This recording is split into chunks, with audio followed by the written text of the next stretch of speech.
গ্যাসটা লো ফ্লেমে রেখে দিয়েছি। কড়াইতে সাদা তেল গরম করতে দিয়ে দিয়েছি, আর সঙ্গে দেব 2 চামচ ঘি, 2 চামচ। আচ্ছা, পেঁয়াজ কুচি দিয়ে দিচ্ছি বেরেস্তা ভাজার জন্য। আচ্ছা, এটা ভাজতে অনেকক্ষণই সময় লাগবে, এটা ভাজতে থাকুক। এবার বলি তোমাদের কি করব আজকে। এই দেখো, ডিম সেদ্ধ করে রেখে দিয়েছি। তার মানে বুঝতেই পারছো, একটা ডিমের রেসিপি করব। অনেকদিন ধরে মাছ মাংস খাচ্ছি, আর ডিম এমন একটা জিনিস না, আমার তো যখন তখন খিদে পেলেই ডিম ভাজা নয় সেদ্ধ নয় কিছু করে খেয়ে নিই। তাই আজকে ভাবলাম ডিমটাই করব। আজকে করব ডিমের কোরমা। লো ফ্লেমে বেরেস্তাটা ভাজা হবে, তাই জন্য একটু সময় লাগবে। সেই মুহূর্তে আমি আর একটা কাজ করে নিই, একটা পেস্ট তৈরি করে নেব। পেঁয়াজ, গোটা ধনে, এখানে কিন্তু জিরে যাবে না, গোটা ধনে, রসুন, আদা, একটা শুকনো লঙ্কা নেবো, আর বাকিগুলো কাঁচা লঙ্কা নেবো। কারণ এই কোরমা সাদা কালারের হয়, ওই জন্য আমি কোনো গুঁড়ো লঙ্কা বা শুকনো লঙ্কার ব্যবহার করব না, জাস্ট একটা শুকনো লঙ্কা নেবো। এগুলোকে আমি পেস্ট করে নিই। মশলাটা পেস্ট করা হয়ে গেছে, আর এই বেরেস্তা ভাজতে ভাজতেই আমার আর একটা কাজ করে নিতে হবে। আর একটা মশলা ভাজবো। এখানে হচ্ছে 10 মিনিট আগে আমি গরম জলে কাজু বাদাম কিছু, চীনা বাদাম আর কাঠবাদাম ভিজিয়ে রেখে দিয়েছিলাম, সেইটা নিয়ে নেবো। আর কিছুটা দই নেবো, এটাকে আমি পেস্ট করে নেবো। বেরেস্তা ভাজা হয়ে গেছে।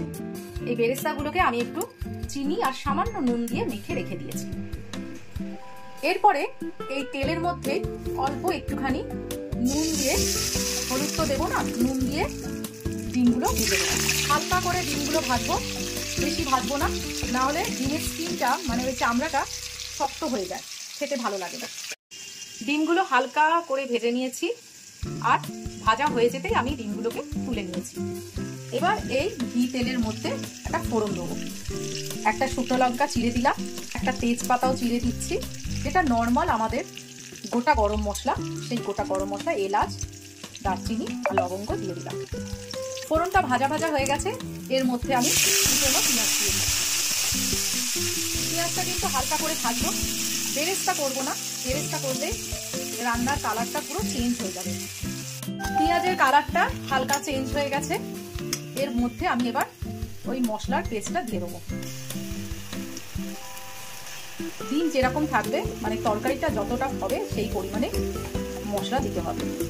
আমি এখানে 4 চামচ মশলা দিয়ে দিলাম। মশলাটা আমার কষানো হয়ে গেছে, এর মধ্যে আমি সামান্য একটু জল দিয়ে দেবো, যাতে মশলাটা পুড়ে না যায়। এবার দিয়ে দেবো নুন, ওই বাদাম আর দই বাটাটা। এবার এই মশলাটাও খুব সুন্দর করে কষে নেব। বাদাম দেওয়ার পর মশলাটাকে কিন্তু একটু সময় নিয়ে কষতে হবে, তা না হলে বাদামের কাঁচা গন্ধটা কিছুতেই যাবে না, আর তরকারি যখন মুখে পড়বে তখন ওই কাঁচা গন্ধটা খুব বাজে লাগবে।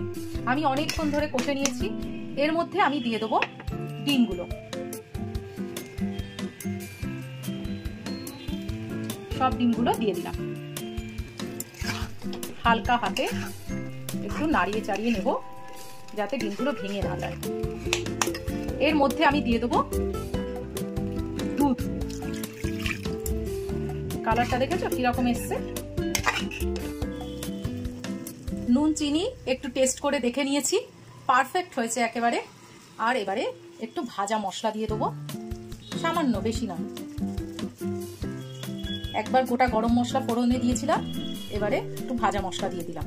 লাস্ট ফিনিশিং 1 চামচ ঘি দেবো, যেহেতু কোরমা একটু ঘি না দিলে ভালো লাগে না খেতে।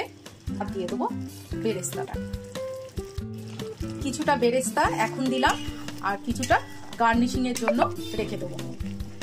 ব্যাস, আমার ডিম কোরমা হয়ে গেছে। ডিমের কোরমা আমার শেষ। এইবারে ওপর থেকে একটু বেরেস্তাগুলো দিয়ে গার্নিশিং করে নিচ্ছি। ব্যাস, এটা ভাত দিয়ে খুব একটা ভালো লাগে না, কিন্তু রুটি, পরোটা, লুচি যাই হোক দিয়ে দারুণ খেতে লাগে। একবার ট্রাই করে দেখো, আমার মনে হয় তোমাদেরও খুব ভালো লাগবে। টাটা।